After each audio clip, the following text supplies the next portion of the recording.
The Allman Brothers Band, pioneers of Southern rock, left an indelible mark in music history. However, their journey is overshadowed by the tragic, untimely deaths of Duane Allman and Barry Oakley, whose loss not only altered the band's trajectory, but also left a haunting legacy in the rock world. Their story is one of immense talent, profound loss, and enduring resilience. Background of the Allman Brothers Band. The Allman Brothers Band was formed in 1969 in Jacksonville, Florida by brothers Duane and Greg Allman. The band was unique for its time, blending rock, blues, jazz, and country elements into a sound that would come to define Southern rock.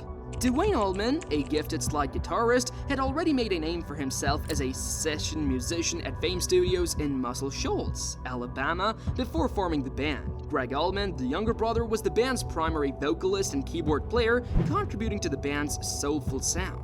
Alongside the Allman Brothers, the band featured Dickie Betts on guitar, Barry Oakley on bass, and two drummers, Butch Trucks and Jai Johanny Jimo Johansson. The band's dual guitar and dual drum approach, combined with extended improvisational jams, set them apart from other rock acts of the time. Their live performances were particularly renowned, with 1971's At Fillmore East being one of the greatest live albums ever recorded. Family. Duane Allman was born on November 20, 1946 in Nashville, Tennessee, and showed a deep interest in music from an early age. His brother, Greg Allman, born on December 8, 1947, shared this passion, and the two formed a close bond through music, eventually founding the Allman Brothers Band. Barry Oakley, born on April 4, 1948 in Chicago, became a key member of the band, deeply influenced by blues music. Education. Duane and Greg Allman spent their formative years in Daytona Beach, Florida, where they attended Seabreeze High School. Their education, however, was often interrupted by their passion for music. Both brothers spent much of their time practicing guitar and playing in local bands rather than focusing on their studies. Greg was initially more academically inclined than Duane, but his interest in music eventually took precedence. Barry Oakley also attended high school in Florida, though, like the Allman Brothers, his focus was more on music than academics.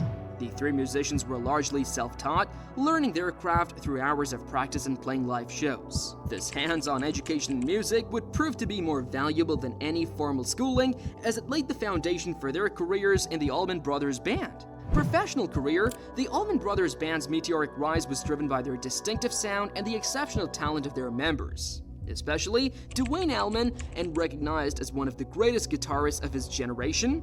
Duane made a name for himself as a session musician at Fame Studios, working with legends like Aretha Franklin and Wilson Pickett. His iconic slide guitar on Pickett's Hey Jude attracted Eric Clapton's attention, leading to a collaboration on the legendary Layla and other assorted love songs. The band's debut album, The Allman Brothers Band, 1969, earned critical acclaim, but it was Idlewild South in 1970 and the live album At Fillmore East in 1971 that solidified their reputation, showcasing their range from soulful ballads to jazz-infused instrumentals and establishing them as one of the premier live acts in the country.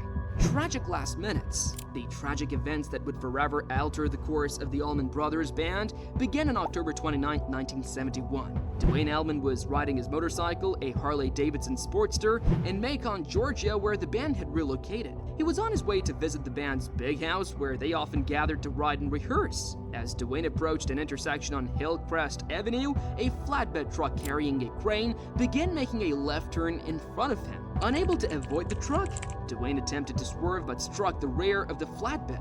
The impact caused his motorcycle to flip over, and Duane was thrown from the bike.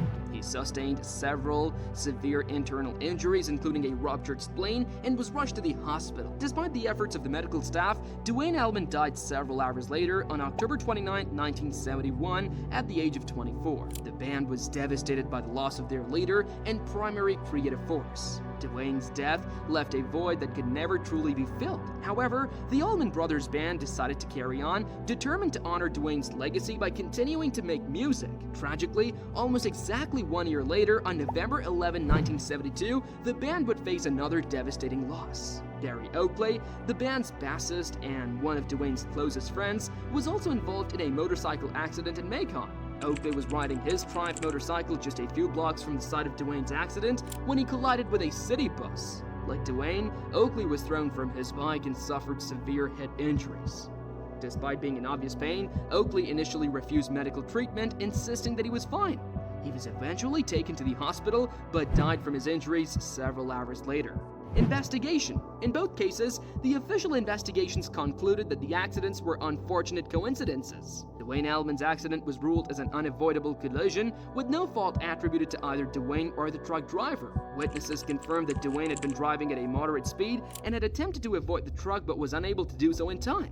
The investigation into Barry Oakley's accident also found no evidence of foul play. Oakley had been riding at a high speed and lost control when he collided with the bus. The bus driver was not held responsible for the accident, and Oakley's injuries were deemed to be the result of the impact. While the investigations ruled the accidents as tragic but natural occurrences, some fans and band members couldn't help but see a darker pattern.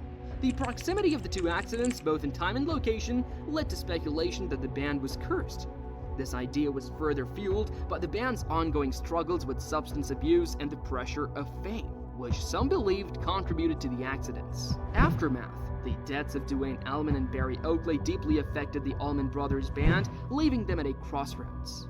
Despite these losses, the band persevered, releasing Eat a Peach in 1972, which became a major success. After Oakley's death, they pushed forward, with Lamar Williams joining on bass. The band continued to thrive, releasing the commercially successful album Brothers and Sisters in 1973, featuring hits like Ramblin' Man and Jessica. Tragic deaths of Duane Allman and Barry Oakley marked a profound loss for the Allman Brothers band and the music world, and despite these heartbreaking events, the band's resilience and dedication to their craft ensured that their legacy endured. Their music continues to resonate, serving as a powerful reminder of their extraordinary talent and the indelible impact they made on rock history. Thank you for watching the video. Hope you all liked it. Feel free to share your thoughts in the comment section. Do not forget to subscribe and turn on notifications so you will never miss any episode of our enthralling series.